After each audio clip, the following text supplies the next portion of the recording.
लक्ष्मण जी को दिल्ली के गलियारों से कुछ खबर आती हुई डाइवेस्टमेंट पर आईडीबीआई की स्टॉक आपको ट्रेड करता हुआ दिखेगा 39.3 और यहां पर ब्लॉक डील्स होती हुई। लक्ष्मण जी बताइए क्या खबर है।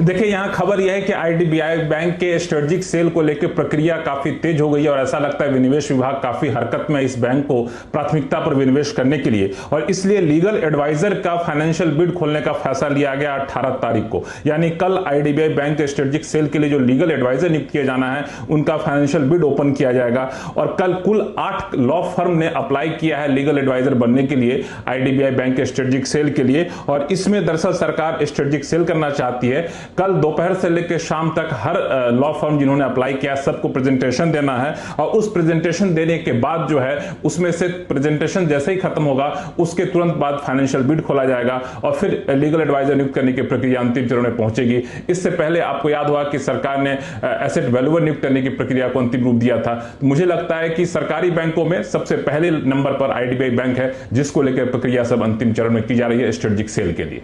जी अच्छा लक्ष्मण जी, यहां पर किस हिसाब से सरकार की होल्डिंग है, एलआईसी यहां पर प्रमोटर के रूप में आया हुआ है, और कुल मिला के बताइए कितना निवेश विनिवेश आपको होता हुआ दिख सकता है। मैनेजमेंट कंट्रोल ट्रांसफर होगा शायद। देखिए दरअसल यहां पे तीनों चीजें इनफैक्ट जो आपने पूछा, पहली बात कि स्ट्रेटेजिक सेल होगा, मैनेजमेंट कंट्रोल जाएगा, और इतना ही नहीं इसमें सरकार सिर्फ अपनी हिस्सेदारी नहीं बेचेगी बल्कि एलआईसी भी अपनी हिस्सेदारी बेचेगी। जो कैबिनेट का डिसीजन था उसके मुताबिक एलआईसी और सरकार दोनों अपनी हिस्सेदारी बेचेगी, लेकिन एक झटके में बेचेगी कि किस्तों में बेचेगी अभी सरकार ने तय नहीं किया है। मुझे लगता है कि एसेट वैल्यूअर और एडवाइजर जो इनके हैं उनकी तरफ से जो सुझाव आएंगे उसके आधार पर किया जाएगा, लेकिन पहले ही चरण में स्ट्रेटेजिक सेल किया जाएगा और मैनेजमेंट कंट्रोल ट्रांसफर किया जाएगा, यह तय है। चलिए लक्ष्मण जी आप जरा हमारे साथ जुड़े रहिए। दीवान साहब भी हमारे साथ आज शो पर हैं। प्रकाश जी बताइए इस डेवलपमेंट को आप कैसे देखते हैं। बाजार में बहुत ही उत्सुकता या समझिए आतुरता है बीपीसीएल और आईडीबीआई और अन्य कुछ सरकारी कंपनीज पर जहां पर विनिवेश की चर्चा होती रहती है। जी तो बीपीसीएल तो एक चहेता स्टॉक रहा ही है। हम लोग ने कई बार चर्चा की जिस टाइप की डिविडेंड यील्ड है आज जिसमें, और आगे चल के रीस्ट्रक्चरिंग के बाद ये डाइवेस्टमेंट के बाद जो इसका पोटेंशियल उभर के आएगा वो तो है ही। बट अभी जो लक्ष्मण ने जो खबर बताई है उसके हिसाब से मुझे लगता है आईडीबीआई में जो डाइवेस्टमेंट का पहल जो सरकार कर रही है ये काफी हद तक मार्केट में प्राइस्ड इन है शैल जी। लेकिन इंपॉर्टेंटली इसको इस नजरिए से देखिए कि ये जरूरी है एलआईसी के फाइनली आईपीओ आने के लिए। तो ये एक जिसको कहते हैं ना स्टेपिंग स्टोन है। तो एलआईसी की जो ओनरशिप है उसका भी आपको क्लैरिटी आ जाएगी कि वहां क्या होता है, और फाइनली आईपीओ के समय इस टाइप के सवाल नहीं उठेंगे कि आपने एक अनरिलेटेड इन्वेस्टमेंट क्यों किया हुआ है। सो मेरे हिसाब से आईडीबीआई में डाइवेस्टमेंट की वजह से कोई और एक्साइटमेंट हो ये नहीं होगी, लेकिन बाकी की जो बैंकें हैं चाहे वो बैंक ऑफ महाराष्ट्र हो और छोटी छोटी बैंकों के नाम आते रहते हैं, वहां पे आपको ये डाइवेस्टमेंट की प्रक्रिया इसके बाद होगी तो उनका नंबर भी लग जाएगा। तो उसकी तैयारी करिए।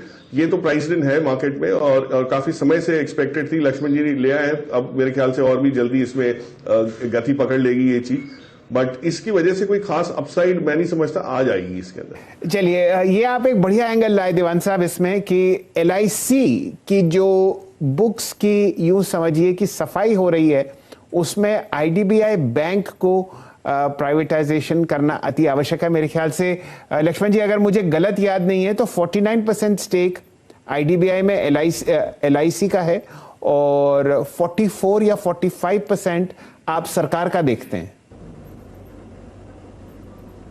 बिल्कुल आपने सही कहा। यहाँ पे एलआईसी की जो हिस्सेदारी है 49.24% है और सरकार की हिस्सेदारी 45.48% है। नॉन प्रोमोटर जो है उनकी हिस्सेदारी करीब 5.29% है। लेकिन इसमें महत्वपूर्ण बात यही है जो आपने चर्चा भी की कि सरकार और एलआईसी दोनों अपनी हिस्सेदारी बेच रहे हैं। क्योंकि अब तक था कि एलआईसी बेचेगा कि नहीं बेचेगा, लेकिन अब सरकार के कैबिनेट डिसीजन साफ हो गया है कि दोनों अपनी हिस्सेदारी बेचेंगे। इसका मतलब सरकार जल्द से जल्द एलआईसी से बाहर निकलना चाहती है। हो सकता है एक झटके में पूरा स्टेक ना बेचे, लेकिन किस्तों में स्टेक बेचा जाएगा। पहली किस्त में स्ट्रेटेजिक सेल मैनेजमेंट कंट्रोल का ट्रांसफर किया जा सकता है ताकि एक अच्छा इन्वेस्टर्स इसको आ सके।